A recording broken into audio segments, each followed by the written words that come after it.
अब जैसे 12 ज्योतिर्लिंग पे हमने बात की और सभी लोग जानते हैं, लेकिन एक 13वां ज्योतिर्लिंग भी होता है। और मैं जैसे स्पिरिचुअल बातें करती हूँ और खुद भी उस लाइफ में हूँ, तो आपको सबको, अपने दर्शकों को और आपको बताना चाहूँगी कि 13वां ज्योतिर्लिंग जो होता है, वो हमारी बॉडी के ही अंदर होता है। शिव और शक्ति हमारे अंदर है ना, और शिव और शक्ति की एनर्जी ही ज्योतिर्लिंग में है। तो हमारी बॉडी में जो रीढ़ की हड्डी होती है, आप कभी भी देखना रीढ़ की हड्डी सीधी है। जी। ज्योतिर्लिंग भी जो ऊर्जा पिंड में मैंने आपको स्टोरी बताई थी, वो बिल्कुल सीधे थे इसी तरह से। तो जब हमारे शरीर से शक्ति निकलती है, तो रीढ़ की हड्डी बेकार हो जाती है। शिव जो होते हैं, वो शव बन जाते हैं, जी। शक्ति के निकलते ही झुक जाती है और फिर वो काम नहीं करती। तो रीढ़ की हड्डी का ठीक होना भी बहुत ज़रूरी है। जब हम ध्यान में होते हैं, तो ध्यान में शिवरात्रि वाली रात्रि को भी ये कहा जाता है कि बिल्कुल सीधे होके बैठ के जागरण करो, कि मूलाधार से जो शक्ति है सीधी शिव तक जाए, सहस्त्रार तक जाए, क्योंकि रीढ़ की हड्डी से ही सारी शक्ति ऊपर तक जा रही है। तो 13वां जो ज्योतिर्लिंग है, वो हमारी ही बॉडी के अंदर है। हमें उसका बहुत ध्यान रखना चाहिए। और हर इंसान जो मंदिर नहीं जा पा रहा है, जैसा कि मैंने पहले भी बताया, तो आप अपनी आध्यात्मिक चेतना को इतना जागृत कर लो कि वो 13वें शिवलिंग को, जो ज्योतिर्लिंग है, उसको अपने ही अंदर जागृत कर लो। क्योंकि आपके अंदर है, वो सुप्त अवस्था में है, आपको नहीं पता है। उसको सिर्फ़ एक्टिवेट करने की ज़रूरत है। और जब आप एक्टिवेट कर लेंगे, आप अपने जीवन में खुद चमत्कार देखेंगे। जैसे शिवलिंग किस मटेरियल का बना है, ये भी डिपेंड करता है, उसकी एनर्जी कैसी है?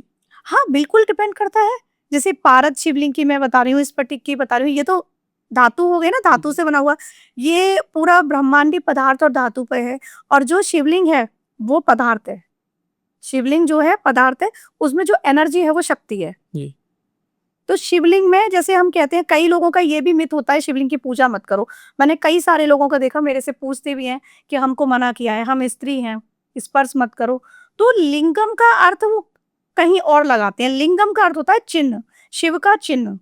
शिवलिंग का मतलब ये है। तो स्त्रियाँ स्पर्श कर सकती हैं, स्त्रियाँ पूजा कर सकती हैं।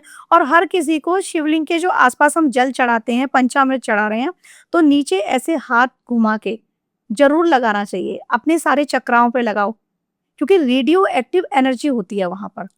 साइंटिफिकली अगर मैं बात करूँ, तो वो रेडियो एक्टिव एनर्जी आप में आ रही है, शिवलिंग की। तो ज़रूर आपको पूजा करनी चाहिए और वो जल ज़रूर लगाना चाहिए। इवन वो जल लगाने से, ऐसा कई लोगों के साथ मैंने करवाया है, पुरानी से पुरानी बीमारियाँ तक कट गई हैं।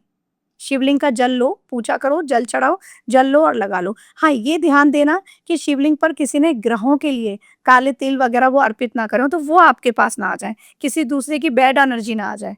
तो जी। वो भी ध्यान रखना है, बाकी आप अपनी पूजा करो और वो जल लगाओ, बहुत अच्छा रहता है। शिवलिंग पे जैसे धतूरा वगैरह ये सब कुछ अर्पित करते हैं, तो लोग कहते हैं कि शिव शिव को भांग, धतूरा, नशीले पदार्थी, तो उनके लिए ये ना सब आयुर्वेदिक चीज़ें हैं।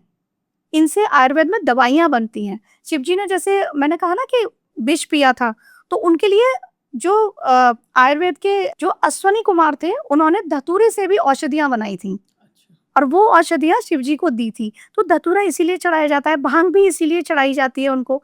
अब बिल्व-पत्र अर्पित की जाती है, तो बिल्व-पत्र अगर आप अर्पित कर रहे हैं शिव जी को, तब उसमें माता की कृपा प्राप्त होती है, देवी दुर्गा की, हुँ। पार्वती की। आपको श्री राम की कृपा प्राप्त होती है, आपको शिव जी की कृपा प्राप्त होती है। तभी वो 3 पत्ते होते 3 पत्ते होते हैं और श्री राम लिख के अर्पित करना चाहिए जब भी आप बिलपत्र अर्पित करें। सावन की बात नहीं कर रही हूँ, हमेशा जब भी आप बिलपत्र अर्पित करें, कोशिश करो उस पर श्री राम लिख दो। क्योंकि श्री राम जो हैं, वो प्रभु के आराध्य हैं और वो उनके आराध्य हैं। जहाँ हरि है, वहाँ हर है, और जहाँ हर है, वहाँ हरि है। जी। दोनों एक-दूसरे के बहुत ज़्यादा प्रिय भी हैं, आराध्य हैं, तो दोनों को सुमरो। अगर आप शिव जी को मान रहे हो, तो किसी भी स्वरूप में, प्रभु श्री राम के स्वरूप में, विष्णु भगवान के स्वरूप में, कृष्ण के स्वरूप में, हरि को भी सुमरो, अगर हर को। और अगर हरि को सुमर रहे हो, जिनके कृष्ण भगवान आराध्य हैं, तो वो शिव जी को ज़रूर मानें। तभी आपको पुण्य फल की पूरी प्राप्ति होती है।